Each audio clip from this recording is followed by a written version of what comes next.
বন্যার পানি নেমে যাচ্ছে, আস্তে আস্তে পরিস্থিতির উন্নতি হচ্ছে। সুনামগঞ্জ জেলার বন্যা পরিস্থিতির খবর জানাতে সরাসরি যুক্ত হচ্ছেন প্রতিনিধি আব্দুস সালাম। সালাম, আশা করি আপনি আমাকে শুনতে পাচ্ছেন। সুনামগঞ্জের বন্যা পরিস্থিতির সর্বশেষ খবর কি আমাদেরকে জানাবেন? জি, আপনাকে ধন্যবাদ। আমি এখন দাঁড়িয়ে আছি সুনামগঞ্জের সুরমা নদীর পাড়ে। এই পর্যন্ত বৃষ্টি না হওয়ায় সুনামগঞ্জের সুরমা সহ অন্যান্য নদ নদীর পানি হ্রাস পাচ্ছে।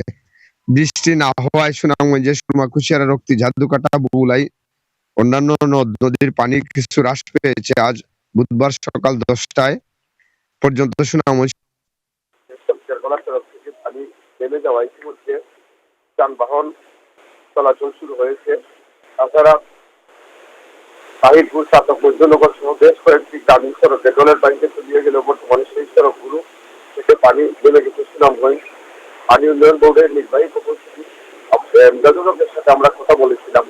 তিনি জানিয়েছেন গত 24 ঘন্টায় সুনামগঞ্জের 14 মিলিমিটার রেকর্ড করা হয়েছে। তবে গত পাহাড়ি জল কম থাকায় জেলার সবকটি সালাম, ধন্যবাদ আপনাকে। দর্শক, আব্দুস সালাম আমাদের সঙ্গে যুক্ত হয়েছিলেন সুনামগঞ্জ থেকে, জানাচ্ছিলেন সেখানকার বন্যা পরিস্থিতির খবর।